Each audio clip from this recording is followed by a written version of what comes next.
तर महिला डॉक्टरच्या आत्महत्येची स्वतंत्र चौकशी व्हावी। मुंडे आणि बीडची असल्यानं वरिष्ठांची तक्रार डावलल्या तर गंभीर होईल।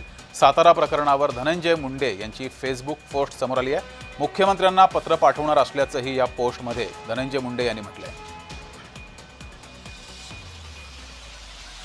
सातारा प्रकरणावर धनंजय मुंडे यांची फेसबुक पोस्ट समोर आली आहे।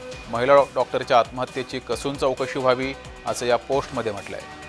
सातारा प्रकरणावर धनंजय मुंडे यांची प्रतिक्रिया समोर आली आहे। त्यांनी फेसबुक पोस्ट करत या संदर्भात प्रतिक्रिया दिली आहे।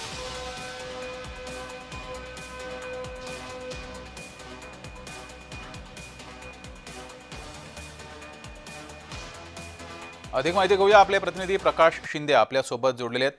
प्रकाश, महिला डॉक्टरच्या आत्महत्ये प्रकरणी आज दिवसभरात काय काय मोठमोठ्या घडामोडी घडलेल्या आहेत, जे पोलीस अधिकारी फरार आहेत त्यांचा तपास करण्यात पोलिसांकडून कसे प्रयत्न सुरू आहेत?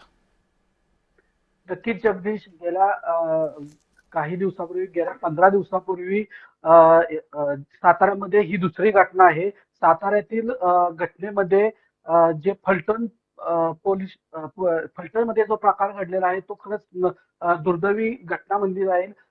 या घटनेमध्ये एक महिला डॉक्टर आहे, त्या महिला डॉक्टरला वैद्यकीय तपासणीचा चुकीचा अहवाल देण्यासाठी दबाव टाकण्यात आला होता आणि हा जो दबाव होता हा खरं तर येथील वैद्यकीय डॉक्टरांच्या, वरिष्ठ डॉक्टरांच्या बरोबर पोलिसांचा सुद्धा असल्याचं बोललं जात आहे। या प्रकरणी या महिलेने गेल्या 4 महिन्यापूर्वी एक तक्रार सुद्धा दाखल केली होती, परंतु त्याच्यावर कोणताही दखल घेतली नाही। त्यामुळे आज या महिलेला ही कृत्य करण्याचं भाग पडण्यात आलं आणि तिनं आपलं जीवन आहे ते संपवलेलं आहे। तिचे जे आज सकाळी तिचे भाऊ आणि चुलता हे सातारा येथील शासकीय रुग्णालयामध्ये आल्यानंतर त्यांचा जो आक्रोश होता तो खरं तर काळीज पिळवटणारा होता आणि आमच्या मुलीला न्याय मिळावा असंच त्यांनी सांगितलेलं आहे। खरं तर ह्या घटनेवरती बऱ्याच राजकीय लोकांनी प्रतिक्रिया दिलेल्या आहेत। जो आरोपी आहे त्या आरोपींना लवकरात लवकर पकडून त्यांना निलंबित करावं अशी मागणी केलेली आहे। सातारचे पालकमंत्री आहेत शंभूराज देसाई यांनी सुद्धा कोणालाही पाठीशी घातलं जाणार नाही, या घटनेमध्ये जे कोण दोषी असतील त्यांना पाठीशी घातलं जाणार नाही, निपक्षपणे चौकशी केली जाईल असं सांगितलं आहे।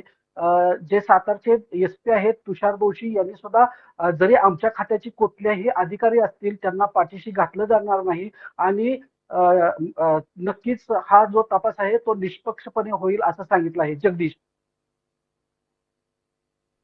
दिलेल्या माहितीबद्दल